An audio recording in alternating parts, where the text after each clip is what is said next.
Eu sou gaúcho, da cidade de Rio Grande, lá extremo sul do estado. Fica entre Pelotas, que é uma cidade importante lá do Rio Grande do Sul, e o Chuí, que é no Uruguai. Da minha cidade, Rio Grande, a gente costuma se vangloriar em dizer que temos a maior praia em extensão do mundo, né? Rio Grande fica no litoral sul do Rio Grande do Sul. Eu tô com 52 anos, nasci em 1956, no dia 13 de agosto. Meu pai era operário ferroviário, já é falecido, e a minha mãe ela era operária da indústria pesqueira. Eu fiquei em Rio Grande até os 18 anos, até 1974, 75, se não me engano, com uma grande vontade de sair para viajar pelo mundo. Em 73, 74, naquela época ditadura militar, teve um grande boom desenvolvimentista, né? E na cidade de Rio Grande, por ser uma cidade costeira, lá tem um dos principais portos marítimos do nosso país, que é o quê? Santos, Rio de Janeiro, Paranaguá e depois Rio Grande. Então, é uma cidade que sempre foi um polo marítimo, pesqueiro e também industrial. E tinha muita obra na montagem dessas indústrias. E fui trabalhar como ajudante de encanador industrial nessas empresas de montagens industriais em Rio Grande. Então, num espaço de tempo de uns 5 a 6 meses, eu convivi com muitos operários de outras partes do país. Então, tinha muitos soldadores baianos, pernambucanos, encanadores, caldeireiros, tudo de fora, força de trabalho que iam de outras cidades e de outros estados para lá montar a fábrica. Eu entrei como ajudante, já era meio oficial de encanador. Aí, com aquela perspectiva de estar viajando, conhecendo os lugares, trabalhando, aí eu já fiz os 18 anos nesse período, aí me enchi de razão, de maioridade, aí falei para meu pai e minha mãe, olha, estou indo viajar com a empresa. Ela tinha uma outra obra que era na construção do aeroporto, na época a gente chamava Aeroporto Supersônico do Rio de Janeiro, que é o aeroporto Tom Jobim, né? Isso era final de 74, início de 75. Aí eu tinha um tio no Rio de Janeiro, fiquei lá na casa dele. Do Rio de Janeiro eu vim para Santos, Cubatão, com a mesma empresa, para montar o alto forno número 2 na siderúrgica Cosipa, em Cubatão. Aí foi aonde... Aí eu fiquei um ano em Cubatão, 75 todo, aí eu vim parar em Campinas, com uma outra empresa, aí já era uma outra empresa, para construir a Rodiaco aqui na Ródia, em Paulínia. Foi onde eu tive primeiro contato com Campinas. Em 75, final de 75. Fiquei 3 meses só, aí fui parar no polo petroquímico em Camaçari, na Bahia, início de 76. Cheguei lá, fiquei 3 meses. Ganhava um salário, mais ou menos hoje, correspondente a quase 3 mil e tantos reais. Imagine, um cara novo, sozinho, em Salvador, na Bahia, ganhando quase 4 mil reais. Aí eu me apaixonei por uma capixaba hippie. Aí a gente começou a curtir, sair junto e tal. Aí um belo dia ela falou assim, gaúcho, eu estou indo embora de Salvador, estou subindo o litoral. Aí eu falei, para aí que eu vou contigo. Fui na empresa, pedi as contas da fábrica, né? Existem algumas doideiras que o ser humano faz, e essa foi uma delas. Fui lá, pedi as contas. Gaúcho, você está louco, pá? Digo, não, eu quero outra coisa. Eu estou aqui querendo viajar. Peguei os direitos, o dinheiro e saí a viajar com a Carolina.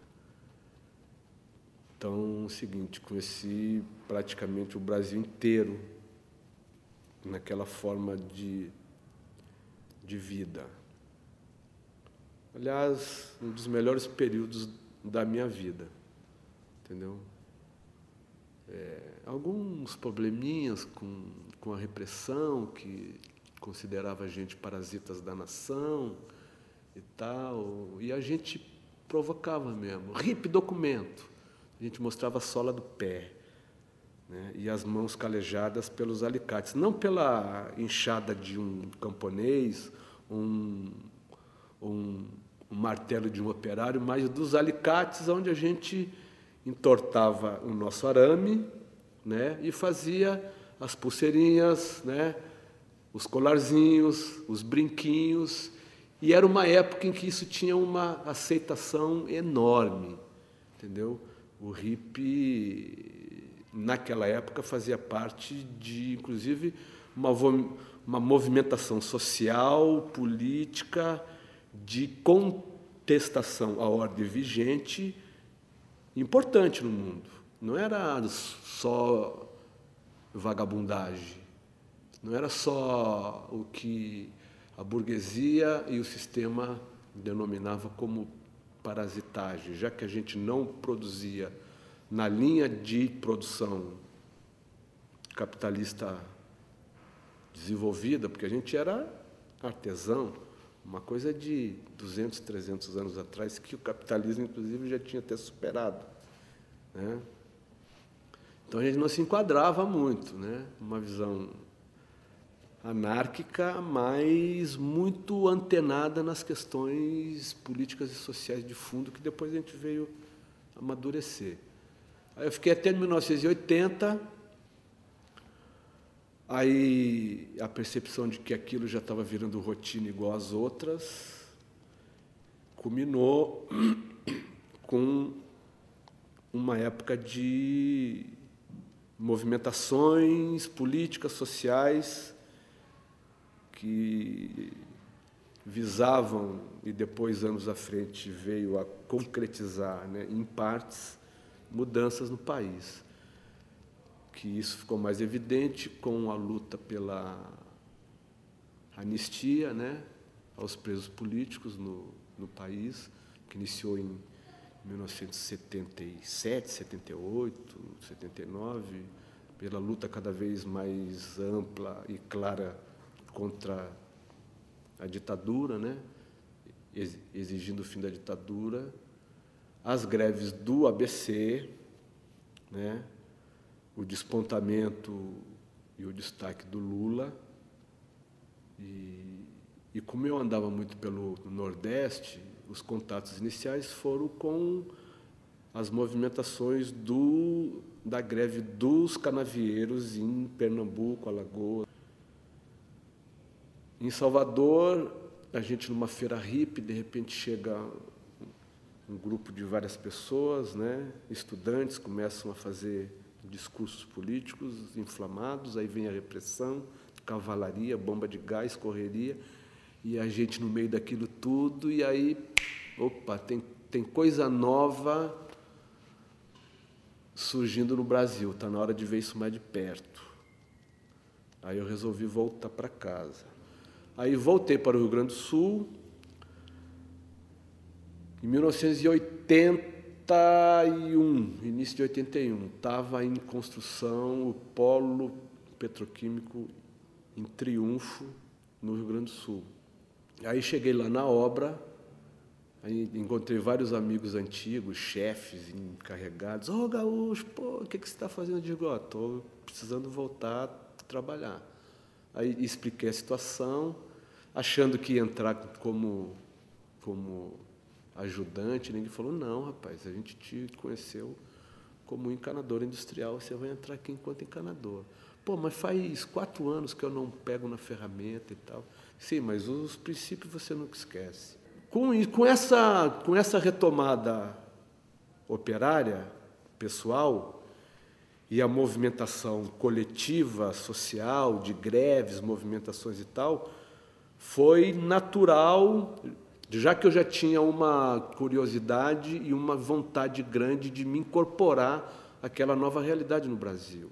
Então, eu lia todos esses materiais que as bancas de jornais vendiam, né? As bancas de jornais vendiam. Jornal Movimento, Jornal Em Tempo, o Pasquim, Tribuna da Luta Operária, A Hora do Povo, Voz da Unidade, que eram jornais das várias organizações políticas organizadas que lutavam contra a ditadura. E a minha aceitação maior era com os documentos ligados ao Partido Comunista do Brasil, o PCdoB. Quem me recrutou para o partido era bem novinha, bem mais nova do que eu, era estudante secundarista.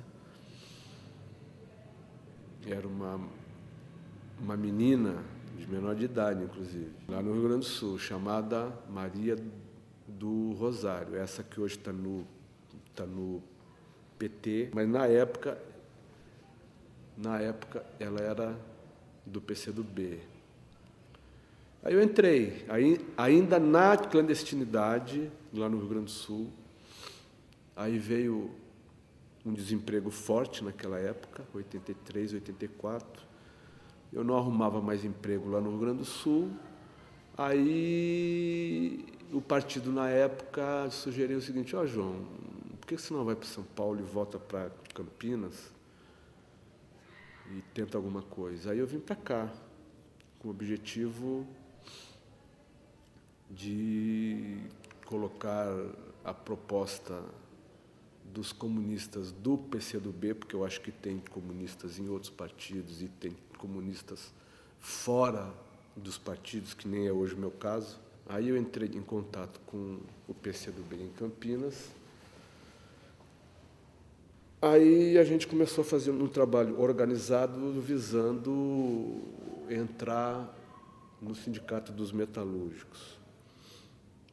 De 85 até 90, a gente construiu e cumpriu a tarefa de pôr o PCdoB enquanto representação política legítima, porque sempre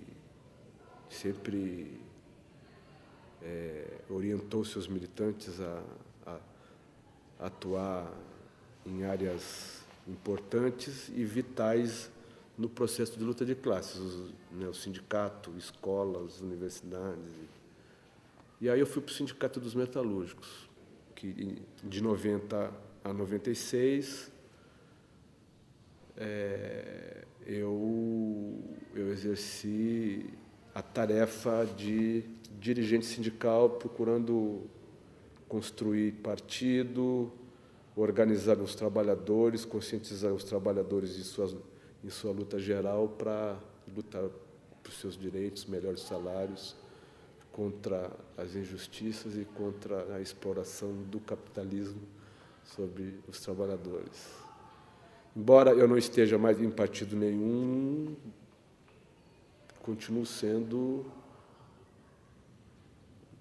um comunista que me oriento pelos valores e pela teoria e visão de mundo marxista de como interpretar e procurar transformar esse mundo.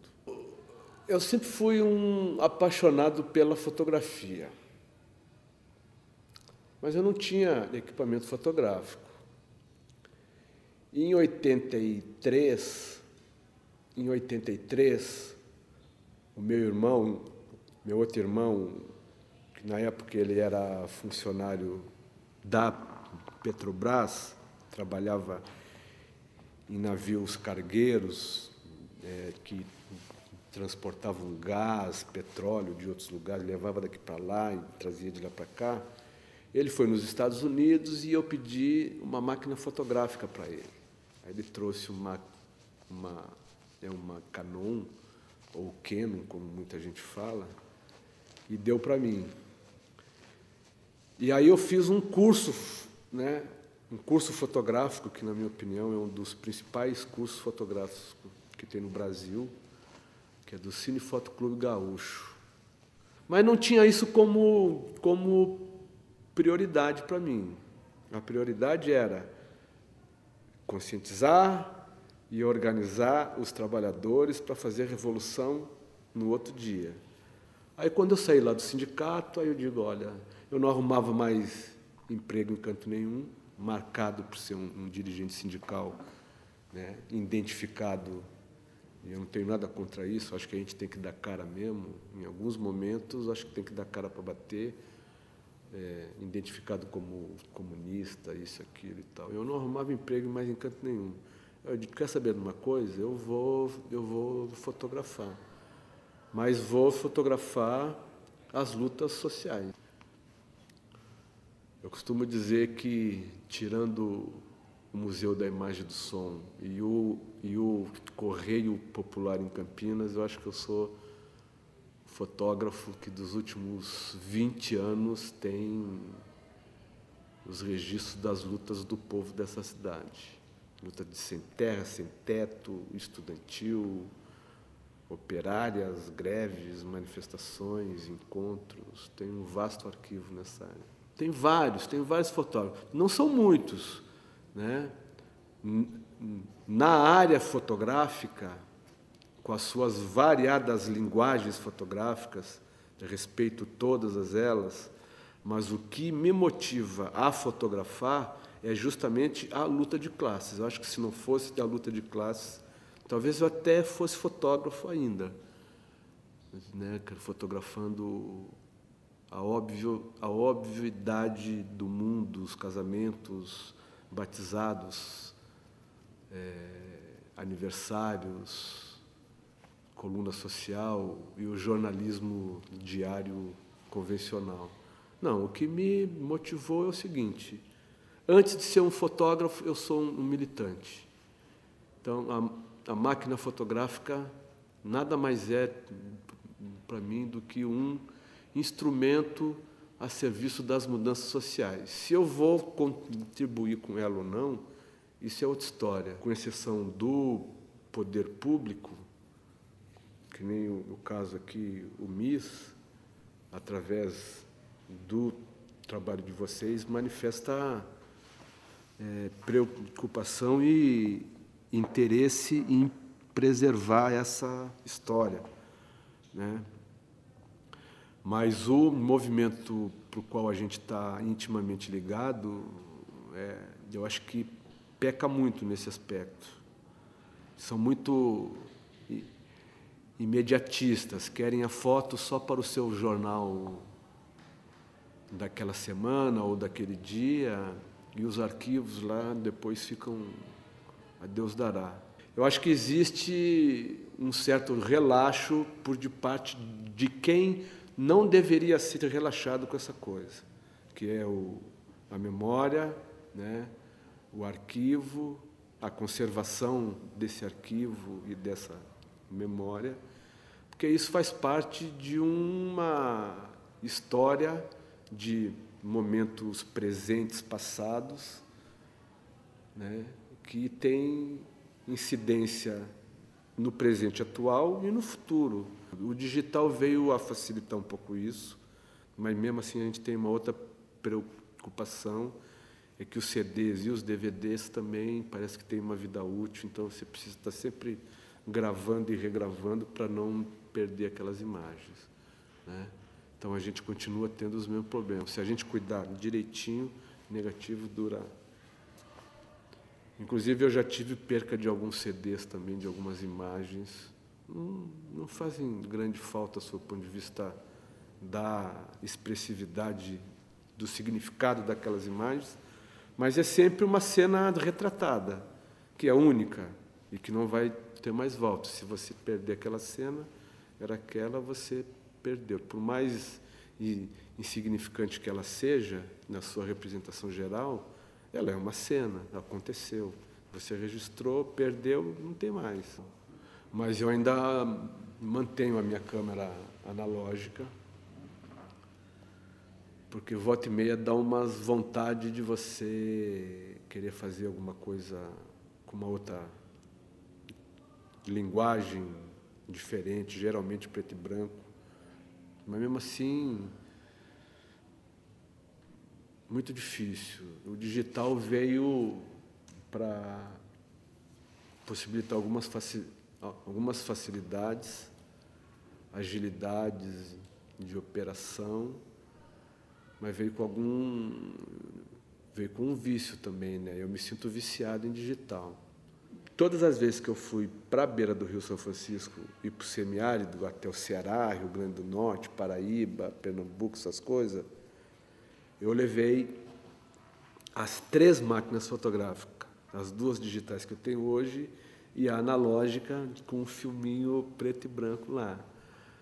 Acredita se quiser, mas eu não usei nesses anos todos uma vez sequer a analógica e com filme preto e branco, que sob o ponto de vista fotográfico, da estética e linguagem sempre foi super valorizada, né? Embora a gente saiba, eu particularmente acho que o analógico ainda tem uma qualidade de definição, latitude, essas coisas tudo, melhor do que a digital. Mas você consegue fazer boas imagens, entendeu? Com um padrão aceitável de qualidade, de aceitação. Então isso acaba acomodando a gente, entendeu? Eu tinha uma certa restrição, mas eu sucumbi. Não sei se foi muito facilmente ou não, eu sucumbi. Hoje eu já nem ando mais com a analógica. Eu não sou artista. O que eu faço é jornalismo.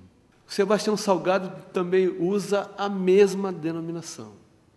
Já vi citação deles em várias entrevistas onde ele fala contundentemente, entendeu?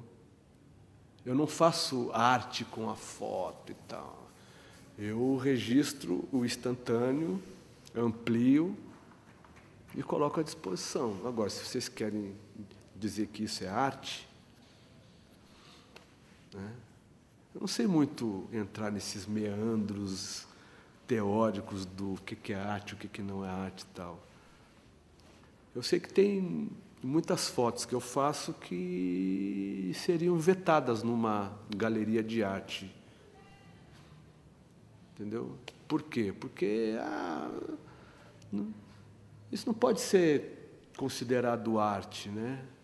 Um sem terra com o ranho escorrendo pelo nariz, todo sujinho, com uma bandeira em punho cerrado e a polícia militar na frente e o moleque enfrentando a polícia.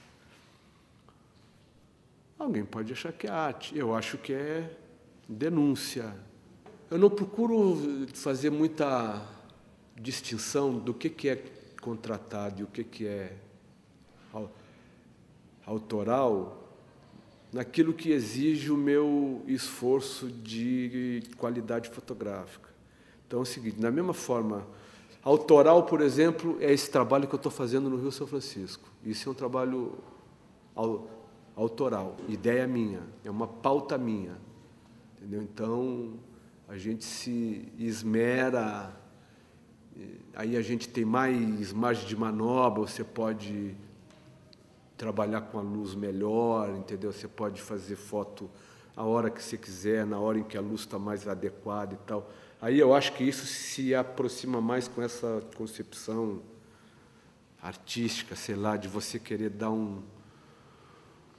uma dá uma plástica e dá uma estética na composição da sua fotografia. Mas mesmo com essas condições adversas, a gente procura fazer o melhor, né? E às vezes saem umas coisas muito legais, muitas vezes saem umas coisas legais. Mas assim, eu não sei explicar por que eu não me considero artista, entendeu? Eu não sei se é porque o sistema convencionou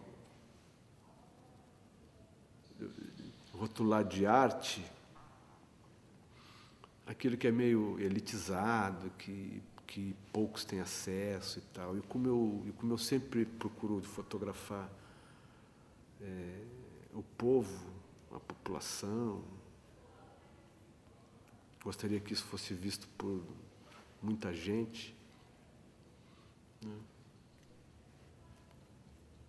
É isso. O pouco que a gente consegue produzir, de uma certa forma, em alguns períodos, consegue ser notado, né? Então, a gente já tem aí algumas capas de livros internacionais, algumas exposições fotográficas, né, andando por aí, né? E, principalmente após esse trabalho autoral sobre o Rio São Francisco, né? Até parece que a gente precisa fazer alguma coisa de peso para poder ser olhado e respeitado e tal. Recentemente, agora, em janeiro, ganhei um prêmio lá do Movimento Sem Terra, não por alguma obra específica e tal, mas mais porque eles colocaram lá, esse cara recebe esse prêmio, o prêmio luta pela terra pelo conjunto da sua obra, ou seja, ele fotografa só as lutas do povo, então isso tem que ser valorizado. Então, está aqui o prêmio. Enquanto a gente puder, a gente está fotografando. Não vou dizer que eu não faço outras coisas, não, mas ainda continuo conseguindo fazer trabalhos fotográficos, prestações de serviço para a esquerda. A direita, muito difícil, conta com o meu serviço. Uma ou outra vez que eu entrei de gaiato, aí eu não quis fazer, o cara ficou bravo comigo. Pô, João, você é profissional. Eu digo, olha, essa palavra profissional, às vezes ela é usada para justificar, inclusive, vários escorregões éticos na sua relação com... sou um profissional. Então, é o seguinte, se o Hitler, se o Mussolini pedir para eu rodar um filme para ele, eu vou rodar porque ele vai me pagar e eu sou profissional. Não, eu não vejo assim, não. Eu faço trabalho, entendeu? Eu faço trabalho para quem eu me sinto à vontade trabalhando. Se eu não me sentir à vontade, eu não faço, mesmo que eu esteja morrendo de fome. Neguinho me xinga, fala, ô João, você é puritano, você parece aqueles mormon americanos que não abrem mão dessas ideias. Eu digo, não, primeiro que eu não sou religioso, então eu não tenho nenhuma fé religiosa. Porque eu tenho uma divisão de mundo e uma ideia de que é o seguinte, cara, sacana não vai ter o meu serviço, e pronto. Essa é a Campinas que nós temos, né, que eu particularmente vejo. É uma cidade grande, uma cidade desenvolvida, mas, ao mesmo tempo, com bastante problemas sociais.